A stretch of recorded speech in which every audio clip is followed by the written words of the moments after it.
وعلى آله وصحبه أجمعين.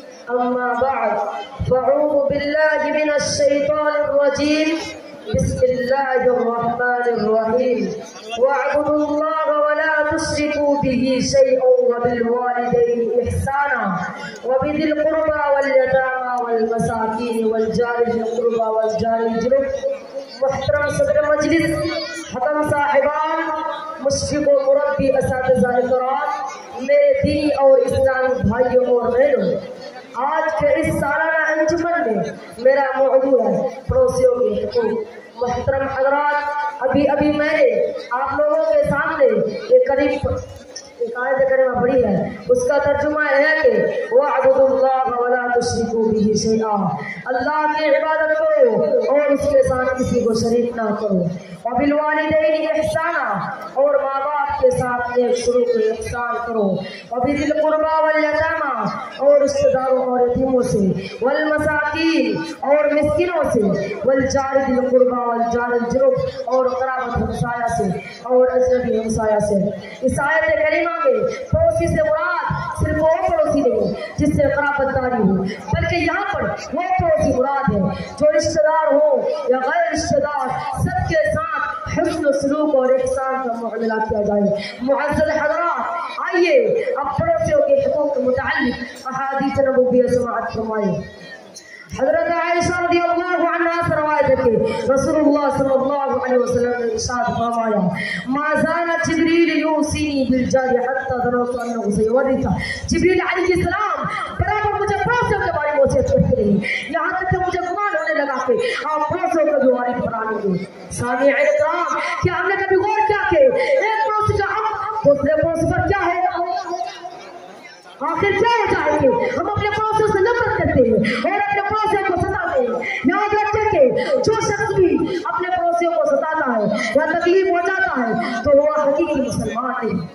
جیسا کہ ابو شریف رضی اللہ عنہ سے روایت ہے کہ رسول اللہ صلی اللہ علیہ وسلم نے فرمایا: واللہ لا یؤمن، واللہ لا یؤمن، واللہ لا یؤمن. قیل من یا رسول اللہ؟ قال الذی لا یأمن جارہ بوائقہ.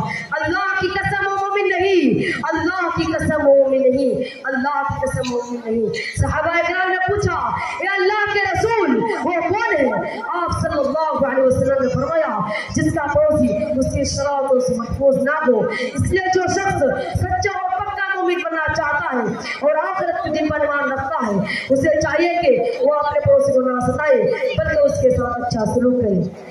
جیسا کہ ابو ہریرہ رضی اللہ عنہ سے روایت ہے کہ رسول اللہ صلی اللہ علیہ وسلم نے فرمایا: من کان یؤمن باللہ والیوم الآخر فلا یؤذی جارہ.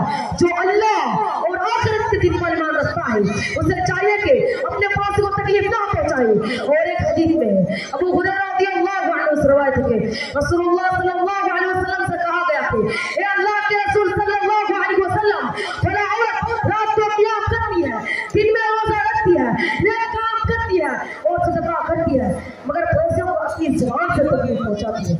تو آپ صلی اللہ علیہ وسلم نے فرمایا: اس میں کوئی بھلائی نہیں، یہ من اہل النار، وہ جہنمیوں میں سے ہے. اس کے برعکس دوسری عورت کے بارے میں بتایا گیا کہ فلاں عورت صرف فرض نماز ادا کرتی ہے اور صدقہ کرتی ہے لیکن کسی کو تکلیف نہیں پہنچاتی. تو آپ صلی اللہ علیہ وسلم نے فرمایا: یہ من اہل الجنہ، وہ جنتیوں میں سے ہے. نیز پڑوس کا یہ تحقیر بھی ہے کہ وہ اپنے پڑوس کا خیال رکھے، کیونکہ نبی صلی اللہ علیہ وسلم نے حکم دیا کہ جو کوئی گوشت کا سالن پکائے اس کو چاہیے کہ وہ اس میں شوربہ کے لیے زیادہ پانی ڈال دے تاکہ اس میں سے پڑوسیوں کو دے سکے. جیسا کہ ابو ذر غفاری رضی اللہ عنہ سے روایت ہے کہ رسول اللہ صلی اللہ علیہ وسلم نے فرمایا: یا ابا ذر اذا طبخت مرقۃ فاکثر ماء جیرانک. اے ابو ذر، جب تم سالن پکاؤ تو اس میں پانی زیادہ ڈال دیا کرو اور اپنے پڑوس کا خیال رکھو.